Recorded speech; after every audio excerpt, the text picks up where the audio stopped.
कामयाबी का पहला चरण था, क्योंकि जिस काम के लिए लैंडर विक्रम और रोवर प्रज्ञान को चांद पर भेजा गया था, वो तो अब शुरू हुआ है। और ये दोनों अपना काम अच्छी तरह से कर सके, ये भी किसी चुनौती से कम नहीं है। और इसीलिए जहां हम चंद्रयान 3 की कामयाबी का जश्न मना रहे हैं, तो वहीं इसरो के साइंटिस्ट अभी भी अपनी जिम्मेदारियां निभाने में जुटे हैं। और इसीलिए आज हम चंद्रयान 3 की कामयाबी के साथ इस मिशन की अगली चुनौतियों का भी डीएनए टेस्ट करेंगे। लेकिन डीएनए में अपने इस विश्लेषण की शुरुआत हम इन बेहद खास तस्वीरों के साथ करने जा रहे हैं। ये तस्वीरें इसलिए खास हैं क्योंकि ये हमसे करीब 3,84,000 किलोमीटर दूर सीधा चांद से आई हैं। इसरो ने प्रज्ञान रोवर के लैंडर से बाहर आने और चांद की सतह पर उतरने का वीडियो शेयर किया है। लैंडर विक्रम 23 अगस्त को शाम 6:04 पर चंद्रमा के साउथ पोल पर उतरा था, जिसके करीब 14 घंटे बाद गुरुवार रात 12:30 बजे इसरो ने रोवर के बाहर आने की पुष्टि की। इसरो ने जो वीडियो जारी किया है, उसमें रोवर प्रज्ञान रैंप से चंद्रमा की सतह पर उतरते हुए धीरे धीरे चलते हुए दिख रहा है। ये तस्वीरें लैंडर विक्रम में लगे कैमरे से रिकॉर्ड की गई हैं, जिसमें रोवर के पहियों के निशान के साथ साथ उसकी छाया भी नजर आ रही है। रोवर प्रज्ञान के पीछे के 2 पहियों पर भारत के राष्ट्रीय प्रतीक अशोक स्तंभ और इसरो का लोगो भी उकेरा गया है। और जैसे ही रोवर चंद्रमा पर उतरा, तो उसके पहियों ने चांद की मिट्टी पर इन प्रतीकों की छाप छोड़नी शुरू कर दी।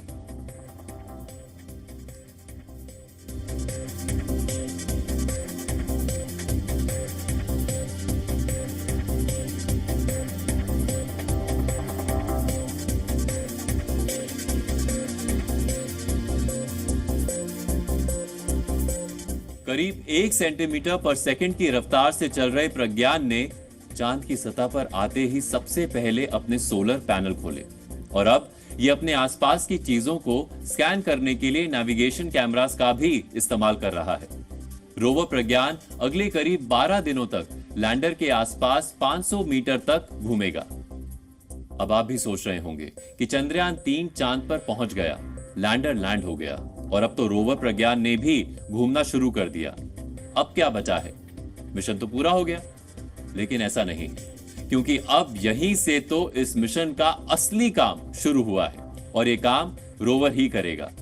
दरअसल रोवर प्रज्ञान अपने नाम की ही तरह बेहद स्मार्ट है।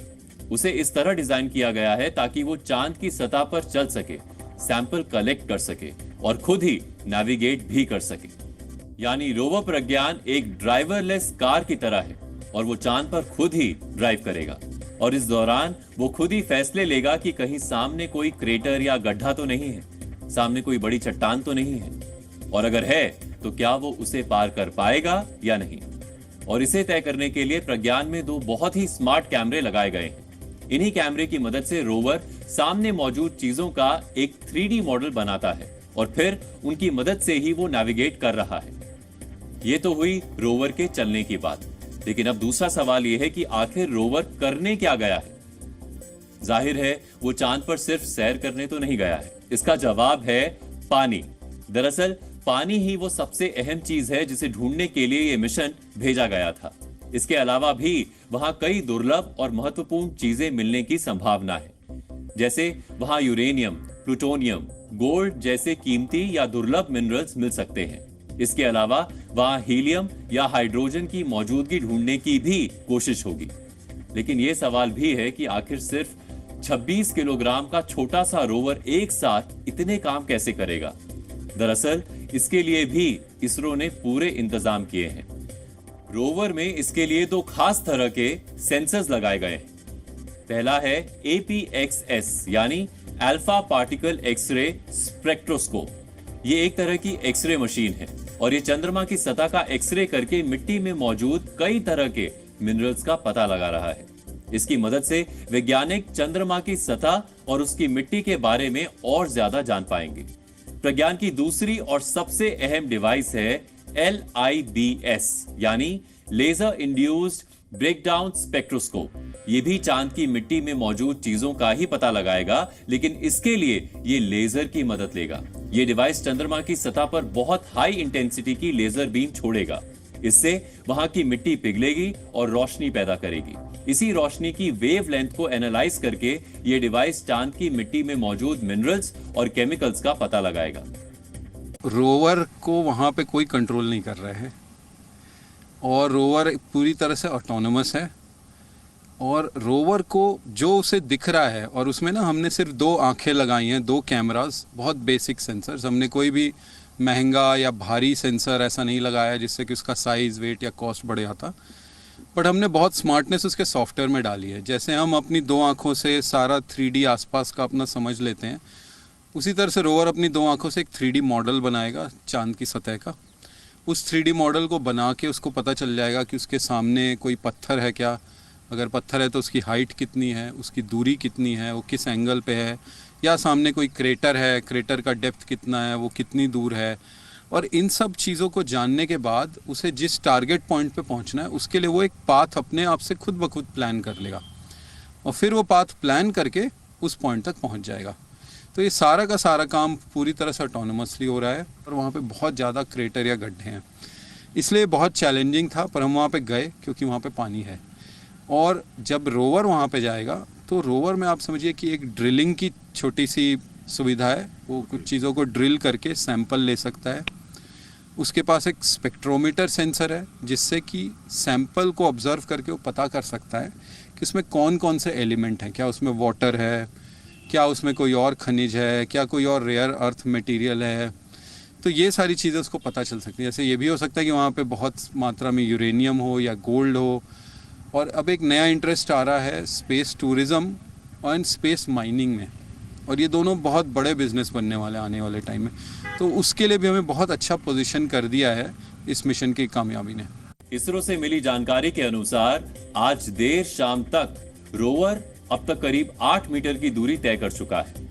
यही नहीं, उसके खोज करने वाले सेंसर्स भी चालू हो गए हैं। लेकिन इस छोटे से रोवर के सामने अभी भी कई बड़ी चुनौतियां हैं और पहली चुनौती का सामना तो इसे उतरने के साथ ही करना पड़ गया।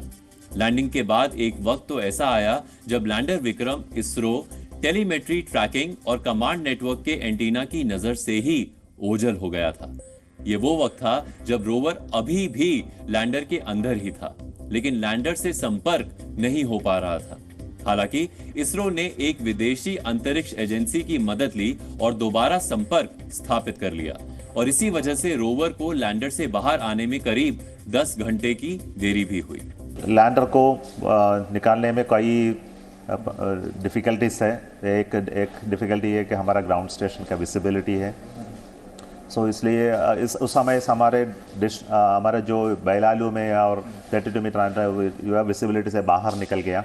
सो हमको एक ground station, international ground station को इसमें डालना पड़ा। सो उसके सम चेकिंग करने की ज़रूरत थी। सभी के बाद अगेन ये रोवर रैम्प ओपन हुए तो सब टेम्परेचर तो कम हो जाएगा। आधे घंटे में self the temperature will drop by 30-40 degrees. So if पूरे नीचे जाए तो हमारा मैकेनिज्म तो खराब होगा। सो इसलिए हमने ज़रूर काम किया कि whether it's working very well, then we tried our best to make the rover come out fast. So late night came out. This one virus is killing. ये चंद्रयान 2 के ऑर्बिटर के जरिए भी इसरो के साथ संपर्क में है। ऐसे में बहुत जरूरी है कि लैंडर में लगे एक्स बैंड एंटीनास ठीक से काम करते रहें, ताकि पृथ्वी से कई लाख किलोमीटर की दूरी पर मौजूद लैंडर और विक्रम के साथ संचार लिंक कायम रहे। यही नहीं, रोवर प्रज्ञान इसरो से सीधे संपर्क नहीं कर सकता, वो लैंडर के जरिए इसरो के संपर्क में है। ऐसे में रोवर और लैंडर के बीच का कम्युनिकेशन लिंक ठीक से काम करता रहे, ये भी बहुत जरूरी है। तीसरी चुनौती है लैंडर और रोवर की सेफ पोजीशन। दरअसल चंद्रमा की सतह पर भी लगातार भूकंप आते रहते हैं और अगर झटके तेज हुए तो लैंडर गिर भी सकता है, इसीलिए इसका ठीक से खड़े रहना जरूरी है। इसी तरह अगर रोवर भी आगे बढ़ते वक्त अगर किसी चट्टान से टकरा गया और किसी गड्ढे में अटक गया तो भी ये मिशन खतरे में पड़ सकता है। चौथी बड़ी चुनौती है पावर सप्लाई को मेंटेन रखना। दरअसल मिशन चंद्रयान की पूरी प्लानिंग में पावर सप्लाई का रोल काफी इंपॉर्टेंट है।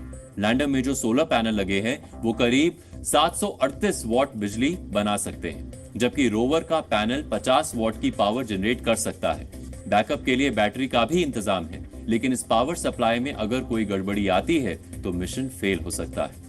इसके अलावा चंद्रमा से टकराने वाले उल्का पिंड भी मिशन के लिए खतरा बन सकते हैं। दरअसल और इसकी ग्रेविटी की वजह से हर घंटे सैकड़ों कॉमेट्स चंद्रमा की सतह से टकराते रहते हैं, और अगर ऐसा कोई कॉमेट रोवर या लैंडर के आसपास गिरा तो वो इन्हें भी नुकसान पहुंचा सकता है।